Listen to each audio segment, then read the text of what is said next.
is that the congressman, Scott Perry, has presented a document to the United States of government that Boko Haram, Biden and Obama and Buhari were sponsoring the killings of Biafrans and Christians in Nigeria.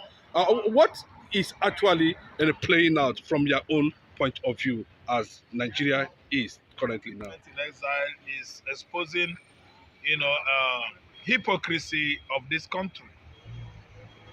The hypocrisy of this country has been, detected over the years since inception of Buhari administration, whose continuation, just started, let's say, barely 2 years now.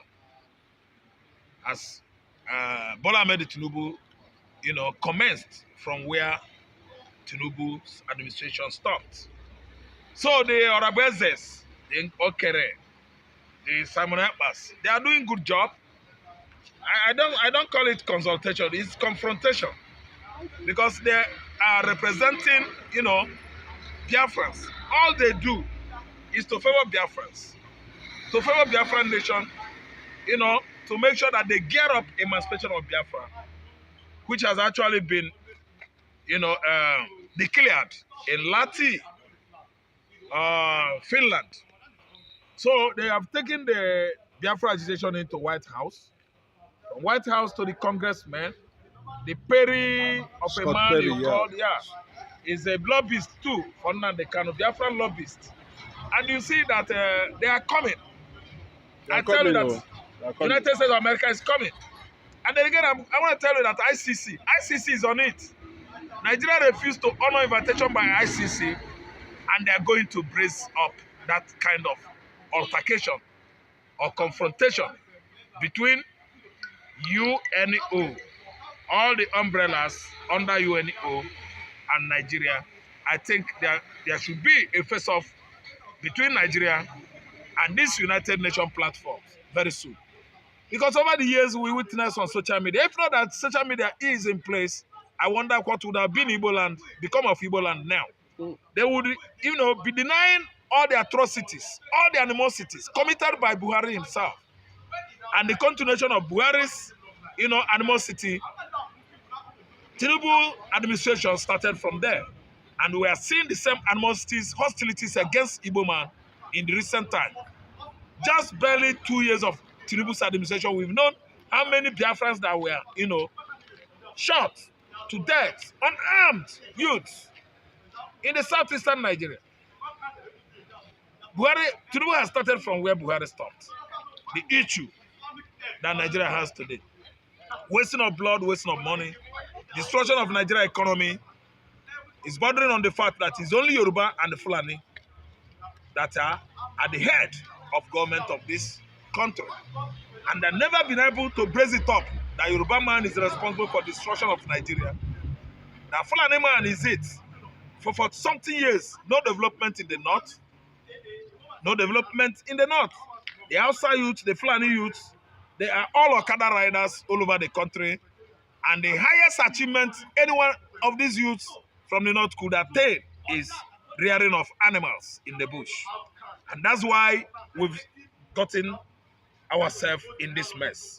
So what I'm trying to say is Biafra being subject or major team in the House of Congress, the credibility should be given to nnamdikanu, who actually worked with the GOP in 2019 to make sure that Trump come for the second time. But that hope was dashed when the Chinese, WHO come up with that virus they injected into the atmosphere in 2019. That's COVID-19. And because of the way America was devastated by COVID-19 pandemic, Donald Trump could not make it second time. And today we've seen how Democrats has messed the economy of the USA. The technology, the military might we know of America was down for 4 years. And today we've seen our man, Mr. Trumpet, back. And this time around, what he promised Biafra, I'm telling you that he's coming to fulfill it.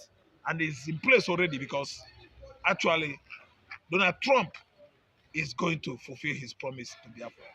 We must actually get there because White House is interested in what is going on in Igbo land. Not only White House, I can see House of Kremlin. At least giraffe in two.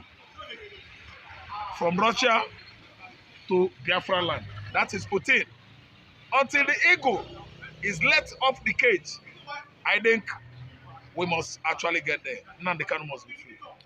Yes, like what your response to the issue of what is happening in Biafran land. Just few days ago, there was massive report of crisis reading by a form of religion that's tied to tradition, and of course, what the governor is trying to do, their sanitization, as some people will call it. What is actually your intake on Anambra situation under Soludo now? Soludo is just coming out with many security outfits, Aguna Chamber and Udogachi. Aguna Chamber.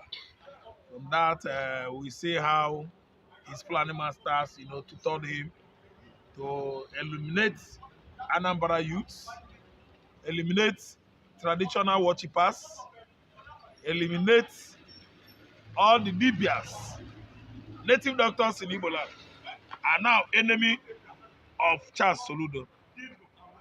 His native doctors are those native doctors the cause of infrastructural dilapidation in Anambra State. Dilapidation of those infrastructures or facilities, okay, caused by those Libya and traditional worshippers. Who is gunning after Libya native doctors, traditional rulers in Igbo land? Charles Soludo himself. Accusing them of, preparing voodoos for criminals. They are the one preparing voodoos for kidnappers. What kind of man is he? Voodoos, must government be interested in anything voodoo? Voodoo should not be a thing that government should give interest or enthusiasm, because it is a spiritual thing, non-existence. It's amounted to nothing. Voodoo, juju, to me, is nothing, rubbish. So Soludo has been, using the instruction by his Fulani masters, against Anambra youth. These are living over how many youths? 2 weeks now. I think in their hundreds. Unarmed youths. Tagging them kidnappers, tagging them criminals, tagging them. See, let me tell you, IPOD is not a criminal group. They keep on tagging IPOD terrorists. They keep on tagging IPOD kidnappers. There are hoodlums, miscreants in every region of Nigeria. It's not when kidnappers or abductors, are on loose, you will start accusing IPOB. What do you mean by IPOB? Every Igbo man is IPOB. I wonder the kind of stupidity people have just found themselves in. Very serious idiocy. Any Igbo man, meaning indigenous people, Igbo man. Indigenous, yes. Indigenous people of Biafra. That is every Igbo man. And they have now including the governors themselves. Including the governor themselves. They are indigenous people of Biafra. This is a good English carved out by nnamdikanu. And you are tagging somebody, you are IPOD. What do you mean? Every Igbo man, indigenous people of Biafra, meaning every Igbo man. I wonder, Nigeria has come a long way when you talk about education. But sometimes I see our politicians, I see our lecturers, I see Hausa, I see Fulani, I see some Igbo men. Very, very useless when you talk about grammatical approach. They don't know what is called grammar.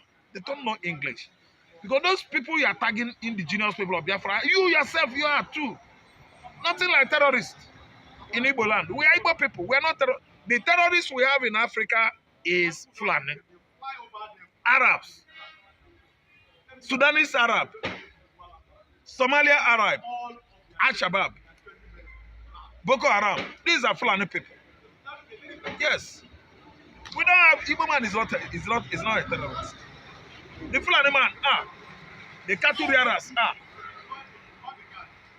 I'm telling you that we are waiting until nnamdikanu comes. Yeah, yes. Finally, if Kanu comes out, ESN will become will become active. ESN, and they will stop Fulani invasion by all means. A northern coalition of or group, whatever they call themselves, have said that anybody that is seeking for nnamdikanu's release, targeting Obi, is a terrorist. And people are asking, where is the genesis? How did Boko Haram terrorism, where did it actually start? You are calling Mazi Nnamdi Kanu a terrorist. Anyway, I know that these are aggrieved children of Cain. The origin of terrorism is from Middle East. Hachachin is a word used for assassin. Hachachin is in Turkey. The first Hachachin, a king was assassinated in history.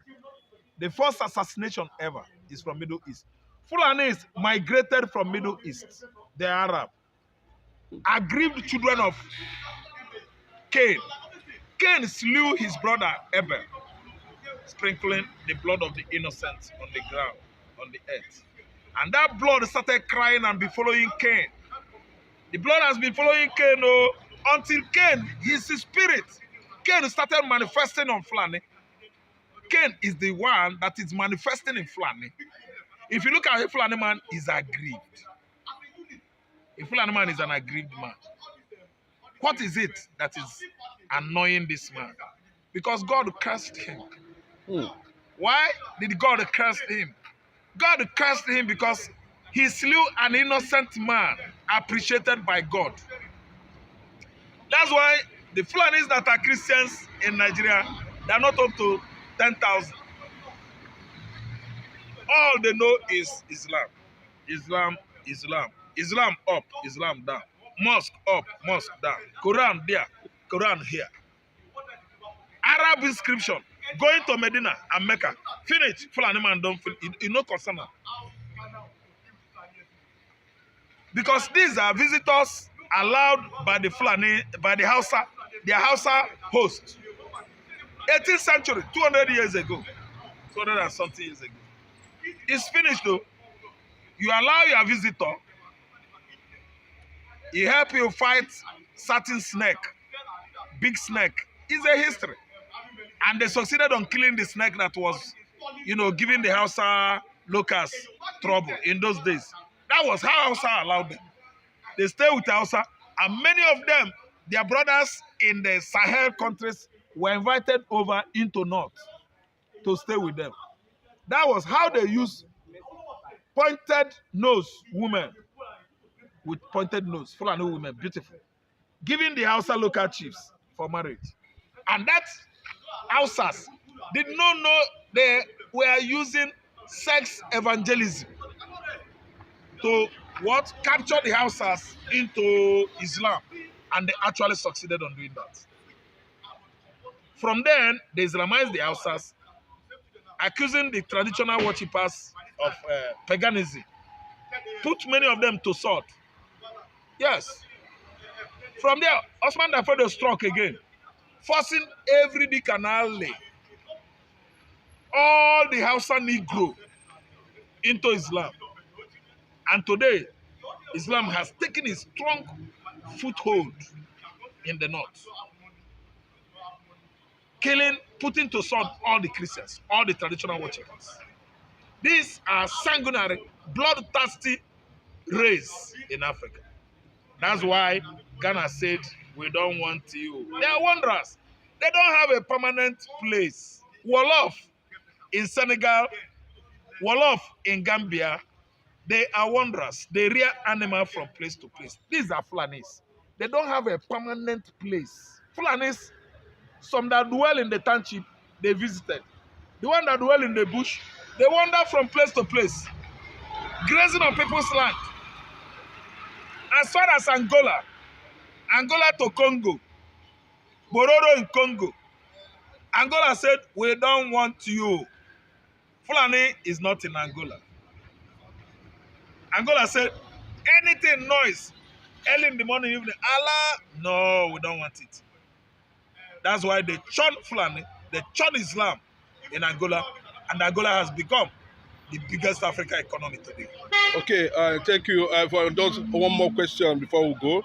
Are you surprised? I know you are going to have a deep reservation to that, but it happened yesterday in the British government system where a judge declared asylum for all IPOB members all over the world. What is the British trying to do by saying that IPOB members are welcomed anywhere in the world? They are inciting. Britain is very, very sly and subtle. What I mean by slyness and subtlety is deception. They are very, very deceptive. We are not going to Britain to take asylum. No. Igbo man is not running away from Igbo land. We are not in a war situation. No. Britain is escalating war in Igbo land by themselves. This is what Mama Charlie envisaged for Igbo man. Mama Charlie is Queen Elizabeth. And Charlie has come. Giving us asylum for what? Who is running away from this contraption? Maybe any IPOB member anywhere in the world. Oga, Igbo land is for Igbo man. Igbo man is a sojourner. Anywhere he sojourns, he becomes great there and live there. Every December, he comes home. Igbo man sojourns in Jamaica. How? Through slavery. During slave trade. Igbo man sojourns in Barbados. During slaves. Igbo man sojourns in Trinidad and Tobago.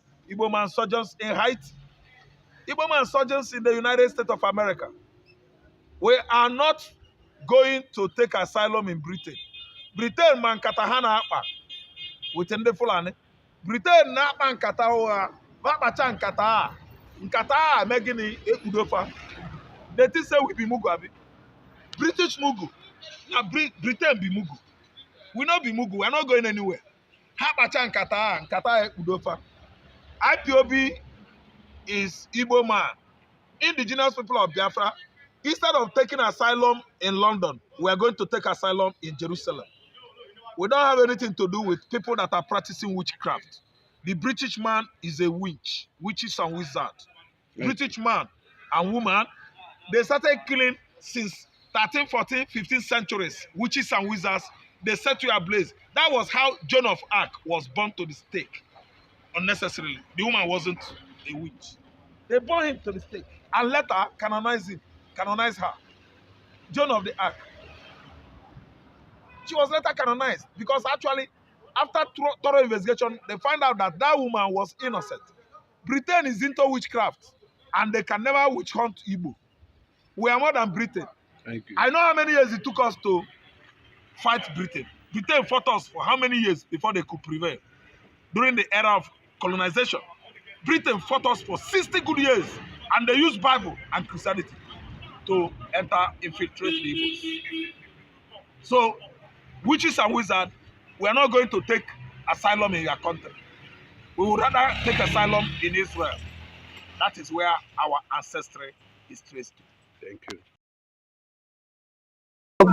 For that wonderful question, the answer of this great platform.